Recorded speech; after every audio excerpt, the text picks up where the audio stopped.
Given that the federal government is going to be stumping up more or a greater percentage of the money for the 2032 Brisbane Olympics than they did for the Sydney Olympics in the year 2000, I assume the Commonwealth, pardon me, I'm hiccuping or something, my apologies. I assume the Commonwealth will want more say in what happens. So what does the Commonwealth want for the 2032 Brisbane Olympics organisation, or from the organisation?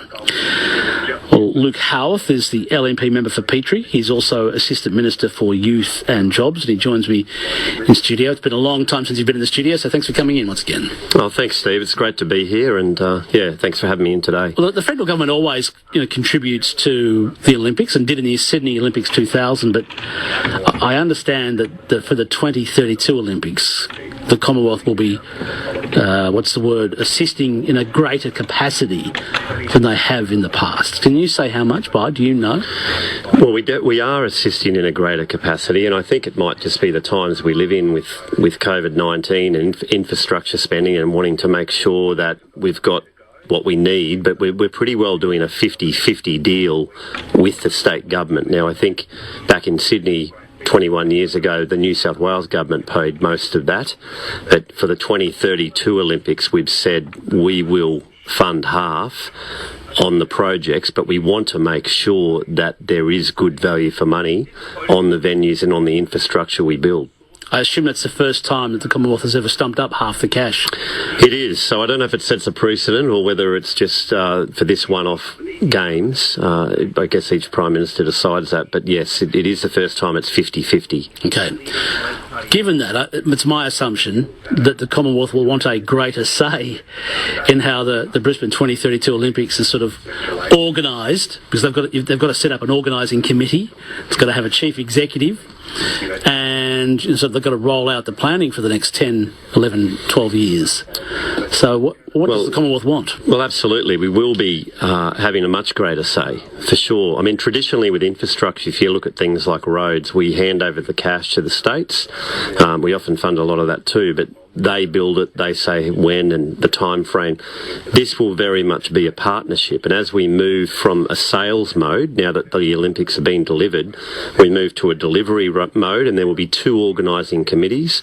On that organising committee, you'll have 3 levels of government, including local council. There will be some independent people. There'll be the Olympic Committee and the Paralympic Committee, and it will be a true partnership. There'll also be a second committee that will be just the feds and the states in relation to infrastructure. Oh, okay. And we will have, it's a true partnership. We'll be saying we need good value for money. How's this going to help local people? How's this going to help the city of Brisbane? And we'll have a 50-50 say in it for sure. So there'll be 2 distinct committees, one that's actually running the games itself, the other committee that's rolling out the infrastructure in the lead up to the games. Correct. Which is probably where the really big money is, I imagine. Well, that's correct. Yeah, I mean it'll be billions of money, billions of dollars. But we want to make sure, in 11 years' time, that we're getting good infrastructure. I hope for our city on the north side of Brisbane, there's a lot of projects that we're waiting on, road infrastructure and so forth. That will be fast tracked. It hasn't been fast tracked to date during COVID. I hope that will be fast tracked very quickly because of this. Now, last year, or maybe even 18 months ago, when I spoke with John Coates from the the head of the Australian Olympic Committee, he told me that it wouldn't happen in Brisbane unless there was a rock-solid commitment to fast rail or fast train between Toowoomba, Gold Coast, Sunshine Coast and Brisbane. Now, he's backed off a little on that, but can you put any flesh to that bone at all? Do you know what's been planned? Well, there is. I don't know about Toowoomba and the Gold Coast, but there's a lot happening with roads there. But fast rail, Ted O'Brien, who's the Prime Minister's representative for the feds with the Olympics, has been instrumental in helping deliver it and getting the Prime Minister on board. All 3 levels of government have. But there is a proposal right now for fast rail from Nambour all the way through to Brisbane, or at least to the outer suburbs of Brisbane and perhaps around Bald Hills. So that is on the table. There hasn't been any money stumped up for it yet, but I believe that the state government is supportive of that in investigating it. So that may well be a project that's thrown up for sure. Okay, and that would be done in time for the 2032 Olympics? Do you know? Well, we'd love to see all of these projects cracking as quickly as possible. I think the federal government, the Morrison government, has a vested interest right now to ensure the city of Brisbane and southeast Queensland gets a lot of that funding that's needed, and some of the more regional areas where the games will also be held, but a lot will be spent on the Gold Coast, Brisbane, Moreton Bay, which is an area where I am that's often overlooked. We've got a lot of facilities out there with Dolphin Stadium and a whole lot of other facilities, and then up to the Sunshine Coast. Moreton Bay region, the third biggest council in Australia, is right between Brisbane and the Sunshine Coast, so we shouldn't forget that. My guest is Luke Howarth, LNP member for Petrie. It's a federal electorate. He's the Assistant Minister for Youth and Jobs. Is there anything else that the Commonwealth wants a say in the lead up to the Olympics? Well, not necessarily. I think we want to continue a strong partnership with all three levels of government, but particularly with the state in relation to building the infrastructure. Mm-hmm. It was definitely the three parties that started it all. I mean, Graham Quirk when he was Lord Mayor, and then Adrian Schrinner, the Prime Minister, and Anastasia Palaszczuk as the Premier, all were contributed to this Games. Mm-hmm. And we need to keep working in a bipartisan way to deliver for local people. So I think if we do that, the Games will be the best ever in 2032. I mean, I don't know about you, Steve, but I'm enjoying watching Tokyo at the moment. I think it's great, and there's something about the Olympics that brings people together, and we need to bring people together, not just in Australia, but right around the world. 13 to 5, news at 5. The rallies on the weekend, there were these so-called freedom rallies on the weekend. I don't want to say anything about them, but there are a lot of people who are rightly or wrongly concerned, rightly or wrongly fearful in some cases, and rightly or wrongly feel that the government is misleading them, lying them, or manipulating them. I'll just put that to one side. What's your view? I understand that you have got some strong views on sort of some of the commentary around the weekend protests. So what's on your mind, Luke Howarth? Oh, well, in relation to the commentary, I mean, down in Sydney and Victoria, there was lockdowns there, so pretty well, you know, people shouldn't really be going out rallying together. In Brisbane, it was peaceful from what I understand. I wasn't at the rally, but, you know, they were in the city. I do see a little bit of hypocrisy, but in the reporting, because when the BLM rallies were happening last year in the middle of COVID, the media at that stage was saying, well, you know, COVID can't be spread, everything else. When these rallies happened, they said it was a super spreader event. So I get a bit concerned around, you know, misreporting about different... I mean, everyone has the right to be heard, and in Brisbane, I can't speak for Sydney and Melbourne, they probably shouldn't have been out given there was lockdown, or there shouldn't have been. But in Brisbane, you know, there's people that are concerned about freedoms and wanting to make sure that life gets back to normal one day. I mean, we've been in this pandemic for well over 15 months, and I think they just need to be reassured. I reassure people regularly that the federal government wants to get life back to normal. The way we do it is through the vaccine. You can't open things up when people haven't had access to a vaccine, those people that want it. But when people have had that choice, then things should open back up. And I think there is a little bit out there, people are getting a little bit tired of mass lockdowns and wondering, you know, check-in apps, the whole lot.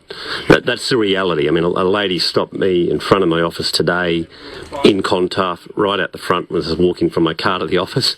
And I said, g'day, and she goes, oh, while you're here, you know, when are we getting our freedoms back? You know, so I'm getting a bit of that lately. So your real concern is about sort of the hypocrisy in the way it reports these matters in different scenarios. You feel that the media is somewhat duplicitous or turns a blind eye to certain things. Yes, yeah, I think that has happened a little bit. And there was a great video that was put together of a news network, I think it was 9 News, that basically last year sort of said when BLM were protesting, similar size rallies, everything else, that you can't catch COVID outside. And then with these rallies, you know, it's a super spreader event. So we need to have accurate reporting at times, and everyone needs to be given a fair go. The way that you do that is you talk to people, you reassure them. I mean, I'm in federal government, right? And let me tell you, people there are normal people, whether it's Scott Morrison, whether it's Greg Hunt, they're all just normal people, and they want what's best for Australians. The reason why we've got these lockdowns and the reason why we've got check-in apps and everything else is they don't want people to die. That's the reality. I've just interviewed a guy from the University of Queensland, Dr. Frank Moles, who expressed concern about the actions of our leaders, both at a national level, going all the way out to the Prime Minister, your boss, Scott Morrison, Yes. and the state premiers, all of the state premiers of Australia, not just ours, all of them. And he argued that really there are two times when political leaders need to be bipartisan. Absolutely two times, absolute minimum. War and pandemics. Yes. And there's a real concern that for whatever reasons the political tribalism has triumphed over, the realities of fighting a pandemic like this. In other words, everyone's got some blame to cop here for being too partisan, for not standing out of their partisan mode and saying, okay, if we're really all in this together, we need to actually be in this together. Well, I'll tell you, one person who has been quite bipartisan, I believe, is Scott Morrison, and the evidence I have for that as the Prime Minister is that he set up the National Cabinet and invited every Premier, every Chief Minister to be part of that. I mean, a few weeks ago when the Palaszczuk government were laying into us, a few weeks ago, you'll remember the press conference going back just about 3 weeks ago. I mean, I was dirty about that, but the Prime Minister still said, no, we need to maintain National Cabinet, we need to work together. Yesterday, your guest, the shadow opposition leader, he's laying into us every day. You ask him a question and all he does is have a go at us about how Morrison stuffed up this and how he hasn't done that. I mean, the bipartisanship at the federal level has gone from the opposition, and it's been like that since the start of this year. Now, I think there's probably more value at this stage right now if every opposition member in the federal level, Jim Chalmers included, just got out there and said, well, look, this is what's happening. Get your vaccine, get it done, rather than saying silly things like the Prime Minister stuffed it up and everything else, when he knows things like the locally manufactured vaccine, AstraZeneca, there's been problems with it. And there's no doubt about that, and people have been a little bit fearful around that. And we've even heard Jeanette Young, in Queensland now, the Queensland government aren't even administering it.